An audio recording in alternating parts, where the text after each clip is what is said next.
আসসালামু আলাইকুম। Hello everyone, welcome back to Edupals. সাথে আছি আমি মোহাম্মদ সাইদুল কবির। হোপফুলি সবাই অনেক ভালো আছো। আজকে আমরা তোমাদের সপ্তম শ্রেণীর 2025 সালের পরিমার্জিত নতুন কারিকুলামের গণিতের প্রথম অধ্যায় মূলদ ও মূলদ সংখ্যা অধ্যায়টি শুরু করতে যাচ্ছি। এই অধ্যায়ের টপিকগুলো ভালোমতো বোঝার জন্য যে বেসিক কনসেপ্টগুলো তোমাদের ষষ্ঠ শ্রেণী থেকে শিক্ষণফল হিসেবে শিখে আসা প্রয়োজন ছিল তা কিন্তু তোমাদের পূর্বের কারিকুলামে অন্তর্ভুক্ত ছিল না। দ্যাটস ওয়াই ওই মিসিং পার্টটুকু, যেই বেসিক কনসেপ্টগুলো তোমাদের জানার প্রয়োজন ছিল এই অধ্যায়টি ভালো মতো বোঝার জন্য, তা বর্তমান নতুন কারিকুলামে তোমাদের গণিত বইয়ের শেষ অংশে সংযুক্তি আকারে অন্তর্ভুক্ত করে দেওয়া হয়েছে। তোমরা যাতে এই চ্যাপ্টারটি ভালো মতো বুঝতে পারো তার জন্য আমি তোমাদের সুবিধার্থে প্রথমে সংযুক্তি অংশ নিয়ে আলোচনা করব, এরপর মূল অধ্যায়ে প্রবেশ করব। তাহলে তোমাদের মূল অধ্যায়টি ভালো মতো বোঝা আসবে। ঠিক আছে, ওকে, আর দেরি না করে শুরু করা যাক। তোমরা নিশ্চয়ই বর্গের ব্যাপারে জানো। বর্গ কি আসলে একটু বলো তো, বর্গের সংজ্ঞা কি? আমরা জানি বর্গ হচ্ছে একটি চতুর্ভুজের চার বাহু সমান ও প্রতিটি কোণ যদি সমকোণ হয় তাহলে আমরা তাকে একটি কি বলতে পারি? বর্গ বলতে পারি। ওকে, চতুর্ভুজের চার বাহু সমান ও প্রতিটি কোণ সমকোণ। আচ্ছা, একটি বর্গের বাহুর দৈর্ঘ্য যদি একক হয়, একক হলে ওই বর্গক্ষেত্রের ক্ষেত্রফল হবে এ স্কোয়ার বা এ ইন্টু এ বর্গ একক। বিপরীতভাবে আমরা এটাও বলতে পারি, বিপরীতভাবে দেখো তো, উল্টাভাবে বলি, বর্গক্ষেত্রের ক্ষেত্রফল যদি এ স্কোয়ার বা এ ইন্টু এ বর্গ একক হয়, বর্গ ক্ষেত্রের ক্ষেত্রফল এ স্কোয়ার বা এ ইন্টু এ হলে এর প্রতিবাহু কত হবে? এ একক। এটা আমরা নিশ্চয় জানি, অলরেডি আমরা ক্লাস 6-এও পড়েছি আশা করি। এখন এটা যদি আমরা একটা চিত্রের সাহায্যে যদি প্রকাশ করি, এই যে এটা হচ্ছে আমাদের একটি মনে করে বর্গ, ঠিক আছে? এই যে এটা একটা বর্গ যার প্রতিটা সাইড কত? এ। এটা হচ্ছে এ, ঠিক আছে? এটা কি বলছিলাম? এটা হচ্ছে একটা বর্গ, ঠিক আছে? এর ক্ষেত্রফল কত? এই যে এ স্কোয়ার। ওকে, তাহলে দেখো, বাহু এ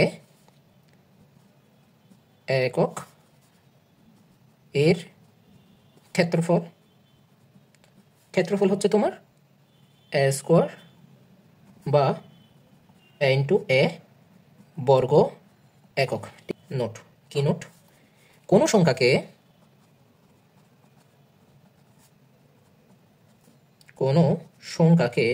সেই সংখ্যার দ্বারা আমরা যদি গুণ করি, কোনো সংখ্যাকে সেই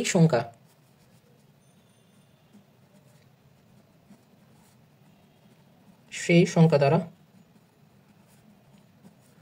গুণ করলে যে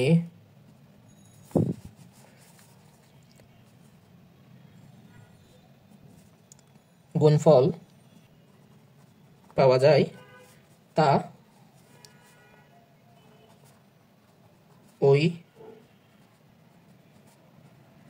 ওই সংখ্যার বর্গ, এবং সংখ্যাটি হলো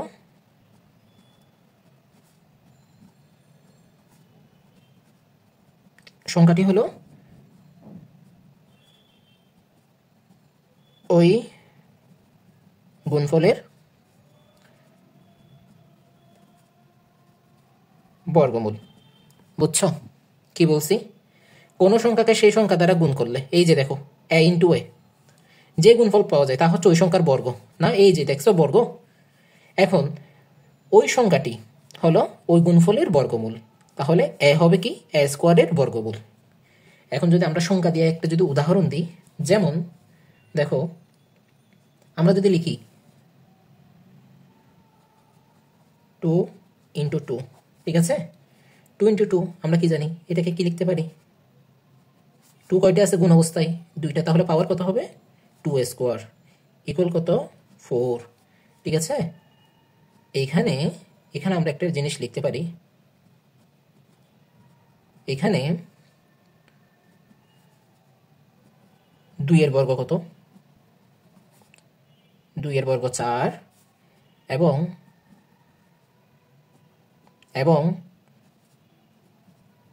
4 এর বর্গমূল হচ্ছে তোমার 2। এখন আমরা নেক্সট টপিকে যাব। এটা হচ্ছে তোমার টপিকের নাম হচ্ছে পূর্ণবর্গ সংখ্যা। পূর্ণবর্গ সংখ্যা, ঠিক আছে? এখন হেডিংটা দিলাম, এর জন্য কিছু আমাদের ডেফিনিশন জানতে হবে। আর কিছু তোমরা অলরেডি ক্লাস 6-এ আশা করি শিখে আসছো, জানো। আরেকবার রিক্যাপ করতেছি, দেখো। এখন স্বাভাবিক সংখ্যাকে আমরা কি বলতে পারি বলো তো? স্বাভাবিক সংখ্যা আমরা এখন শিখব স্বাভাবিক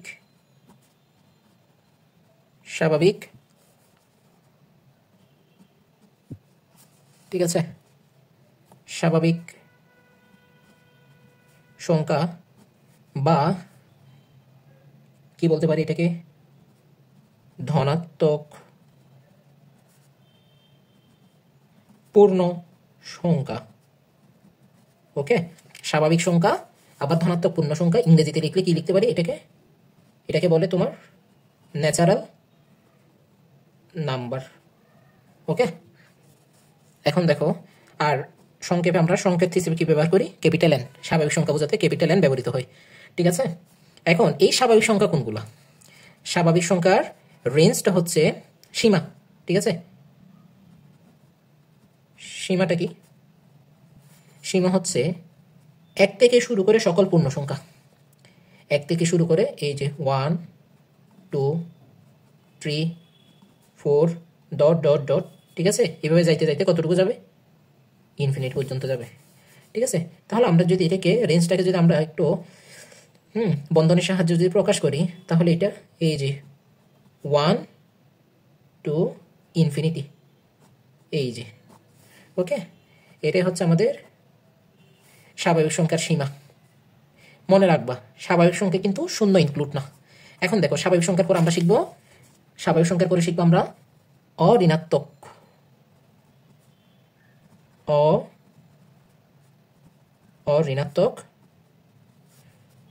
সংখ্যা, অঋণাত্মক পূর্ণ সংখ্যা।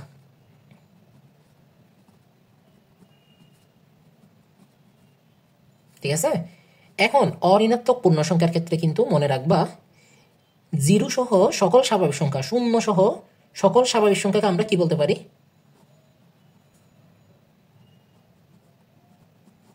0 সহ সকল স্বাভাবিক সংখ্যা, ঠিক আছে? তাহলে এখানে কি হবে? তার মানে এখানে তোমার 0 ইনক্লুড থাকবে, ঠিক আছে? তাহলে আমার এখানে রেঞ্জটা হবে কিরকম? 0 1 2 3 4 ডট ডট ডট এভাবে যাইতে থাকবে। আর রেঞ্জটাকে যদি আমি লিখি, কিভাবে লেখা যায়? এই যে 0 টু ইনফিনিটি, তার মানে 0 সহ, ঠিক আছে? 0 সহ সকল সংখ্যা হচ্ছে তোমার অঋণাত্মক সংখ্যা, বুঝছো? আর স্বাভাবিক সংখ্যা কি? স্বাভাবিক সংখ্যা হচ্ছে তোমার যেখানে 0 থাকবে না, 1 থেকে শুরু করে সকল পূর্ণ সংখ্যা। পূর্ণ সংখ্যা মানে কি বলতো? পূর্ণ সংখ্যা হচ্ছে যেই সংখ্যার মধ্যে দশমিকের পরে কোনো অংশ থাকবে না, দশমিক বিহীন সংখ্যা, ঠিক আছে? এখন দেখো আমরা অঋণাত্মক সংখ্যা জানলাম, এখন আমরা জানবো পূর্ণ সংখ্যা। ও আরেকটা জিনিস আমাদের আছে, ওইটা হচ্ছে তোমার ঋণাত্মক পূর্ণ সংখ্যা, না বলো তো? ধনাত্মক জানলাম, এরপর ঋণাত্মকটা একটু জানতে হবে না? ঋণাত্মক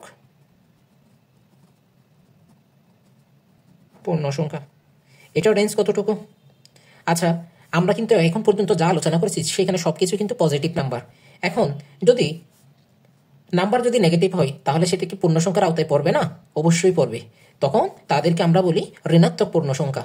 যেমন যেমন আমি যদি এটা তোমাকে একটু দেখাই, -1, -2, -3, -4 ডট ডট ডট ডট ∞। ঠিক আছে? এখন তাহলে এই যে -1 থেকে তোমার -1 টু ইনফিনিটি, এই যে এই সংখ্যাটা, এটা হচ্ছে তোমার রেঞ্জ। ঠিক আছে? রেঞ্জ -1, -2 এই সবগুলো হচ্ছে ঋণাত্মক পূর্ণ সংখ্যার অধীনে। আমরা এখন পূর্ণ সংখ্যা যদি বলি, হোল পূর্ণ সংখ্যার মধ্যে কি কি আসবে বলো তো? পূর্ণ সংখ্যার মধ্যে স্বাভাবিক সংখ্যা আসবে, স্বাভাবিক সংখ্যা n আসলো, এরপরে 0 আসলো, এরপর হচ্ছে তোমার কি আসবে? নেগেটিভ আসবে, নেগেটিভ ভ্যালু আসবে। এই সবগুলাই মিলে হচ্ছে তোমার কি? পূর্ণ সংখ্যা। ওকে, এখন এখন আশা করি বুঝতে পারছো পূর্ণ সংখ্যা কোনগুলো। তাহলে পূর্ণ সংখ্যাকে যদি আমি একটু লিখি, মনে করো এই যে ডট ডট ডট গেলাম, এরপর -3, -2, -1, 0, 1, 2, 3 ডট ডট ডট এভাবে যাবে। আশা করি বুঝতে পারছো। তার মানে 0 include, minus part include, positive part include. ঠিক আছে? সবগুলোই থাকবে, তখন আমরা এটাকে বলবো পূর্ণ সংখ্যার সেট। ঠিক আছে? এখন পূর্ণ সংখ্যাও শিখে ফেললাম আমরা। পূর্ণ সংখ্যা মানে এখানে কি থাকবে না? দশমিক যুক্ত অংশ থাকবে না। ওকে, এতটুকুই থাক। এরপর আমরা আরেকটু সামনে যাই। এরপর দেখো তো, আমরা একটা পেজ নিই, পূর্ণবর্গ সংখ্যা। না, আমরা করতেছি কি? পূর্ণবর্গ সংখ্যা। এখন ধরো আমি একটা নাম্বার নিলাম, এই যে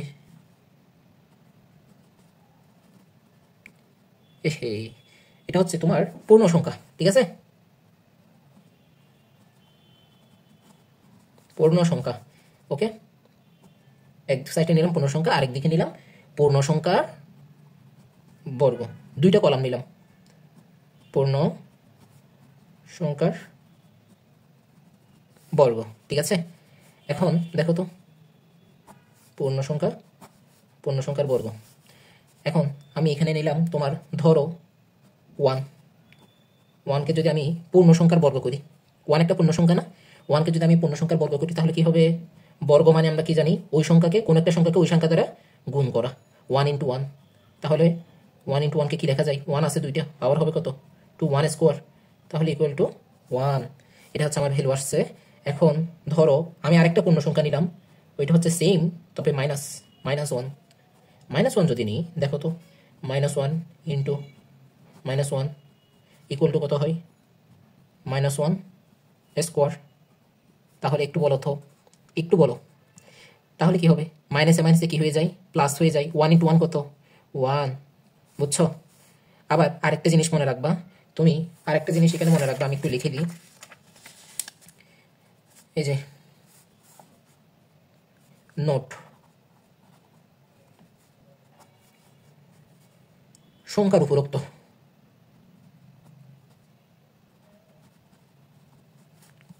সংখ্যার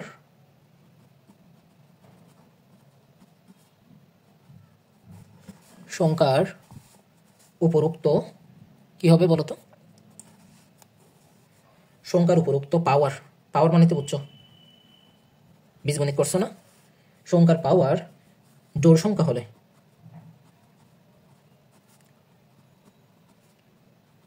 জোড় সংখ্যা মানে 2, 4, 6 এরকম সংখ্যা হলে, ঠিক আছে, সংখ্যার ওই সংখ্যার নেগেটিভ বা ঋণাত্মক চিহ্ন উঠে যায়। ঠিক আছে, তাহলে এখন দেখো আমি একটা সংখ্যা নিলাম, ধরো 5, ঠিক আছে, এর আগে আছে তোমার মাইনাস আছে একটা, এখন এর উপর আমি পাওয়ার দিলাম সম্ভবত 100 না, আচ্ছা 100 না দিই 10 দিই, ঠিক আছে, তাহলে এটা শুধু কি হয়ে যাবে 5 টু দি পাওয়ার 10, ঠিক আছে, ভ্যালু যায় আসবে আসুক। পাওয়ারটা যদি আমার জোড় সংখ্যা হয় তাহলে ভিতরের মাইনাসটা চলে যাবে, আর যদি পাওয়ারটা যদি বেজোড় হয় তাহলে এটা থাকবে, বুঝছো? এইভাবে আমরা বলতে পারি। আর যদি তুমি অন্যভাবে চিন্তা করতে পারো, আমরা এর আগে বীজগণিতে শিখছি না, প্লাসে প্লাসে প্লাস, মাইনাসে মাইনাসে কি হয়ে যায়, প্লাস হয়ে যায়, ঠিক আছে, এই যে মাইনাসে মাইনাসে কি হয়ে গেছে, প্লাস হয়ে গেছে, এইভাবে মনে রাখো। এখন আমি দ্বিতীয় সংখ্যাটা নিই, আমাদের দেখা যাচ্ছে, এখন আমি আমাদের দ্বিতীয় সংখ্যাটা নিই। দ্বিতীয় সংখ্যা হচ্ছে তোমার 2, ধরো আমি পূর্ণ সংখ্যা হিসেবে 2 নিলাম, তাহলে আমি কি পাই, বর্গ যদি করি, বর্গ মানে কি 2 ইন্টু 2, একই সংখ্যাকে ওই সংখ্যা দ্বারা গুণ, ঠিক আছে, 2 ইন্টু 2, তাহলে 2 কয়টা আছে, 2টা গুণ অবস্থায় আছে, তাহলে পাওয়ার কত হবে 2, 2 স্কোয়ার ইকুয়াল টু 4। এখন আমি ধরো -2 নিলাম, তাহলে -2 যদি নিই, -2 বর্গ কত হবে, -2কে -2 দ্বারা গুণ, এই যে, তাহলে -2 ইন্টু -2 গুণ অবস্থায় আছে, কয়টা আছে, 2টা, তাহলে -2 হোল স্কোয়ার। একটু আগেই পড়াইছি, ওই যে কোনো একটা সংখ্যার উপর যদি পাওয়ার জোড় হয় তাহলে ভিতরের মাইনাসটা চলে যায়, তাহলে এটা হয়ে যাবে কত, 2 স্কোয়ার, ঠিক আছে, তাহলে ইকুয়াল টু 4, ঠিক আছে। এরপর ট্রিকে যদি করি, বর্গ কত হবে, ওই সংখ্যাকে ওই সংখ্যা দ্বারা গুণ, 3 ইন্টু 3 স্কোয়ার ইকুয়াল টু 9। -3 যদি নিই, -3 হবে কি, -3 হবে তোমার -3 into -3 whole square equal to কি, আমরা বলছি ঋণাত্মক সংখ্যার উপর পাওয়ার জোড় হলে ভিতরের মাইনাস চলে যায়, তাহলে 3 স্কোয়ার ইকুয়াল টু কত, আমরা জানি 3 স্কোয়ার ইকুয়াল টু 9, 3 গুণে 9, ঠিক আছে। এখন আচ্ছা আরেকটা সংখ্যা করি, আমরা 4 দিয়ে করি, এটাই শেষ, 4 ইন্টু 4, এটা হচ্ছে 4-এর বর্গ, এটাকে আমরা অন্যভাবে কীভাবে লিখতে পারি, 4 স্কোয়ার, ঠিক আছে, এটাকে আমরা লিখতে পারি 4 স্কোয়ার বা 16, ওকে। এখন দেখো তো, -4 যদি নিই, -4 ইন্টু -4 কত হয়, -4 স্কোয়ার, ওকে, তাহলে এটা হয়ে যাবে আবার দিন শেষে 4 স্কোয়ার, মাইনাসে মাইনাসে প্লাস, ঠিক আছে, 4 4 যা 16। এখন ধরো আমি এতক্ষণ পর্যন্ত কি নিছি, সহগ নিছি, এখন আমি যদি একটা চলক নিই, হ্যাঁ, যে কোনো কিছু হইতে পারে, আমি নিলাম একটা সংখ্যা নিলাম, পূর্ণ সংখ্যা, হ্যাঁ, ওইটাকে ধরলাম সাপোজ এটা যদি আমি বর্গ করি তাহলে কি হবে, a ইন্টু এ, রাইট, তাহলে a ইন্টু একে আমি কি লিখতে পারি, a স্কোয়ার, ঠিক আছে। এখন আমি যদি মাইনাসে নিই, -একে আমি কি লিখতে পারি, -a ইন্টু -a, ঠিক আছে, তাহলে এটা কি হয়ে যাবে, -a হোল স্কোয়ার, তাহলে দিন শেষে কি হবে, a স্কোয়ার। একটা জিনিস নোটিস করছো তুমি, দেখো তো, এখানে একটা জিনিস নোটিস করো, দেখো আমি যখন 1কে বর্গ করছি, 1কে বর্গ করে পাইছি কত, 1, রাইট, -1কে যখন বর্গ করছি তখন কি পাইছি, 1, ওকে। এখন দেখো 2কে বর্গ করে পাই কত, 4, -2কে করলেও 4, 3কে বর্গ করে পাই 9, -3কে করেও পাই 9, হ্যাঁ, 4-এর বর্গ 16, -4-এর বর্গ 16, এ থেকে পাই a স্কোয়ার, -a থেকে পাই a স্কোয়ার। তাহলে আমরা একটা সিদ্ধান্ত নিতে পারি না, এখান থেকে কোনো একটা সংখ্যা, ঠিক আছে, একই সংখ্যা, এটা এই তোমার সাথে চিহ্ন যদি প্লাস থাকুক অথবা মাইনাস থাকুক, আমরা বলতে পারি এর বর্গ কি হবে, অবশ্যই একই হবে, ঠিক আছে। এই জন্য আমরা যখন কোনো একটা সংখ্যাকে ধরো এই যে a স্কোয়ার, এটাকে যখন আমরা বর্গমূল করতে যাই তখন আমরা এভাবে লিখি, a স্কোয়ারের বর্গমূল হচ্ছে আমরা লিখি +-a। কেন লিখি, কারণ মাইনাস এ থেকেও আমরা পাই, মাইনাস একে বর্গ করলেও আমরা পাই এ স্কোয়ার, আবার প্লাস এ এটাকেও বর্গ করলেও পাই এ স্কোয়ার। এই জন্য আমরা লিখি প্লাস মাইনাস এ। ঠিক আছে, সামনে আরো জানবা, আপাতত এতটুকুই থাক।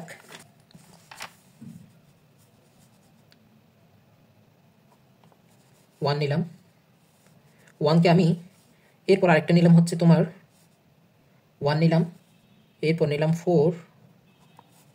ওয়ানকে আমি এভাবে লিখতে পারি না, দেখো তো, একটু আগে বলছি না, প্লাস মাইনাস 1 হোল স্কোয়ার। ঠিক আছে, তার মানে -1 অথবা +1 দুইটাকেই যদি আমি বর্গ করি 1 পাই। দেখো তো, এগুলো সবগুলো কিন্তু আমি কি নিচ্ছি, পূর্ণ সংখ্যায় নিচ্ছি। 4 আমার ইচ্ছে হয়েছে নিচ্ছি, 4কে আমি এভাবে লিখতে পারি না, প্লাস অথবা -2 হোল স্কোয়ার। ওকে, তার মানে কি আমি 2 দুগুণেও 4 পাই, -2 × -2 তখনও কি পাই, 4 পাই না। দেখো তো একটু, এই যে এখানে করছি একটু আগে, -2 কে করলেও 4 পাই। ওকে, এখন আমি নিলাম তোমার 9। 9কে যদি আমি লিখি তাহলে দেখো তো, -3 হোল স্কোয়ার। ওকে, -3 হোল স্কোয়ার এটা আমি পাই। এরপর আমি যদি 16 নিই, তখন আমি লিখতে পারি কি 4 ± 4 হোল স্কোয়ার। ঠিক আছে, এখন ধরো আমি নিলাম 25 পূর্ণ সংখ্যা। এই পূর্ণ সংখ্যাকে আমি লিখতে পারি অন্য একটি পূর্ণ সংখ্যার বর্গ হিসেবে, ওইটা কি প্লাস অথবা -5 হোল স্কোয়ার। এর মানে কি, অর্থাৎ +5কে বর্গ করলে আমি 25 পাবো, -5কে বর্গ করলে আমি 25 পাবো। দুইটাকে আলাদা না লিখে আমি একসাথে লিখতেছি প্লাস মাইনাস দিয়ে। ঠিক আছে, এখন আমি যদি 36 নিই, হ্যাঁ তোমাদের কনসেপ্টটা আমি বিল্ড আপ করে দিচ্ছি, এই জন্য একটু বেশি সংখ্যা নিচ্ছি। দেখো, +-6 হোল স্কোয়ার লিখতে পারি, কারণ 6 6 যে কত, 36, 6 6 গুণে 36। এখন 49কে কি লেখা যায়, +-7 হোল স্কোয়ার। ঠিক আছে, এরপর আমি 64 নিলাম, ধরো 64কে আমি লিখতে পারি +-8 হোল স্কোয়ার। ঠিক আছে, এরপর আমি ধরো 81কে আমি কি লিখতে পারি, +-9 হোল স্কোয়ার। এরপর 100 নিলাম, 100কে আমি লিখতে পারি +-10 হোল স্কোয়ার। ঠিক আছে, তার মানে আমি 10কে বর্গ করলেও 100 পাবো, -10কেও বর্গ করলেও কি পাবো, 100 পাবো। এখন দেখো, এখান থেকে আমি একটা সিদ্ধান্ত নিতে পারি। এই সিদ্ধান্তটা কি, এই যে সিদ্ধান্তটা হচ্ছে এদেরকে অন্য কোনো পূর্ণ সংখ্যার বর্গ হিসেবে প্রকাশ করা যায় না। এটা একটা পূর্ণ সংখ্যা, সবগুলো আমি 10টা লিখছি এখানে, 10টাই হচ্ছে পূর্ণ সংখ্যা। এদেরকে আমি চাইলে অন্য একটা পূর্ণ সংখ্যার বর্গ হিসেবে প্রকাশ করতে পারতেছি। ঠিক আছে, তাহলে আমি লিখতে পারি এদেরকে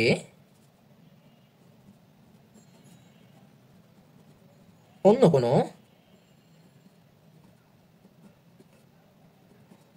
পূর্ণ সংখ্যার বর্গ হিসেবে প্রকাশ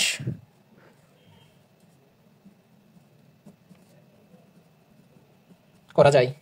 ঠিক আছে, যেহেতু অন্য একটা সংখ্যার বর্গ হিসেবে, পূর্ণ সংখ্যার বর্গ হিসেবে এটাকে আমি প্রকাশ করতে পারতেছি, তাহলে এদেরকে আমি কি বলতে পারি, এদেরকে আমি বলতে পারি পূর্ণ বর্গ সংখ্যা। কি বলতে পারি, পূর্ণ বর্গ সংখ্যা। ওকে, এখন দেখো আমি কেন পূর্ণবর্গ সংখ্যা বলছি, এদেরকে অন্য কোনো পূর্ণ সংখ্যার বর্গ হিসেবে যেহেতু প্রকাশ করতে পারছে, দেখো আমি কিন্তু কনভার্ট করে দেখাইছি। ঠিক আছে, আর আরেকটা কথা এটার সাথে আমি অ্যাড করে দিই, এই যেটা, আর এই স্বাভাবিক সংখ্যার স্বাভাবিক পূর্ণ বর্গ, এই যে পূর্ণবর্গ সংখ্যা মানে এই যে এই লাইনে যেগুলো আছে 1 4 9 16 25 36। ওকে, এই যে, আর এই স্বাভাবিক পূর্ণবর্গ সংখ্যাগুলোর বর্গমূল কি হবে,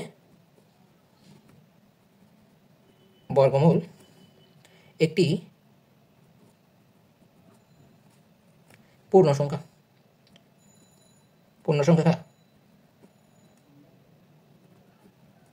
ওকে, না পূর্ণ সংখ্যা না 1 2 3 4 5 6, এখানে কি কোনো দশমিক পার্ট আছে? নাই।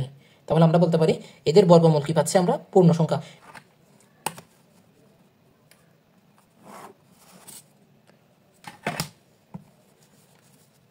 এক্সাম্পল,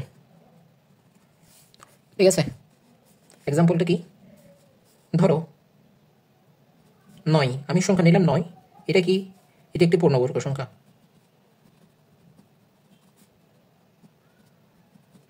পূর্ণবর্গ সংখ্যা ও স্বাভাবিক সংখ্যা। স্বাভাবিক সংখ্যা, ঠিক আছে। এখন এই 9 এর যদি আমি বর্গমূল করি, বর্গমূল বর্গমূল তাহলে বর্গমূল কি হবে? এই বর্গমূলটা হবে √9। এটার ব্যাপারে আমি সামনে আরো পড়াবো। বর্গমূলের পরিবর্তে আমরা রুট চিহ্ন, হ্যাঁ, এটার চিহ্ন হচ্ছে রুট। এটা হচ্ছে দেখতে এরকম, ঠিক আছে। এটাকে যদি দিই তাহলে এটা পাই +-3, তার মানে আমরা 3 কে বর্গ করলেও 9 পাবো, -3 কে করলেও 9 পাবো। ওকে, যা একটি কি? যা একটি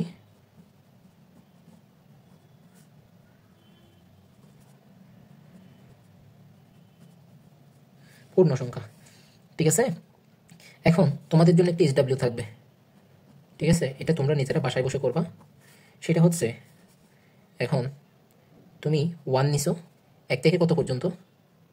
এই যে +-1 থেকে +-1 থেকে +-20 পর্যন্ত সংখ্যার কি করবা? বর্গ নির্ণয় করবা, ঠিক আছে।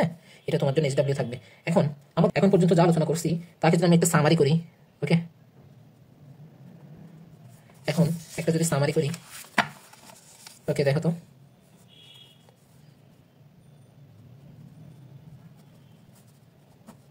সামারিটা হবে কিরকম? ধরো আমি একটা স্বাভাবিক সংখ্যা নিচ্ছি, স্বাভাবিক পূর্ণ সংখ্যা, মনে রাখবা কি নিলাম? স্বাভাবিক পূর্ণ সংখ্যা, নাম দিলাম কি? m।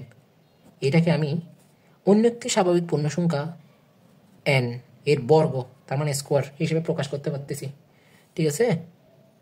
এই m = n², ঠিক আছে, n² = m, এভাবে প্রকাশ করতে পারতেছি যেহেতু, তাহলে আমরা এটাকে বলতে পারি, এই যে m কে, উপরোক্ত আলোচনা থেকে আমরা বলতে পারি m কে n এর বর্গ সংখ্যা, আর n কে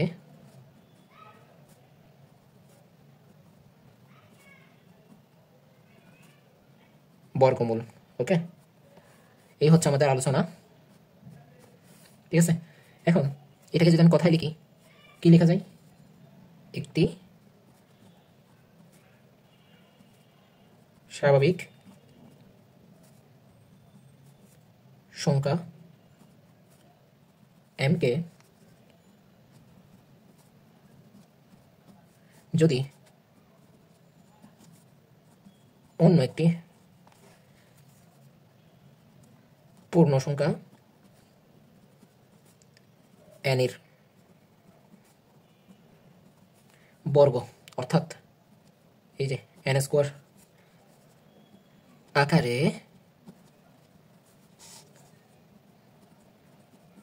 প্রকাশ করা যায়, তাহলে m কে n এর বর্গ সংখ্যা বলে এবং n কে m এর কি বলে? বর্গমূল বলে। ওকে ডিয়ার স্টুডেন্টস, আজকের ক্লাসটি এখানে শেষ করছি। ভিডিওটি ভালো লাগলে লাইক এবং সাবস্ক্রাইব করে তোমার ফ্রেন্ড সার্কেলের মাঝে শেয়ার করে দিতে পারো। See you in the next class. আসসালামু আলাইকুম।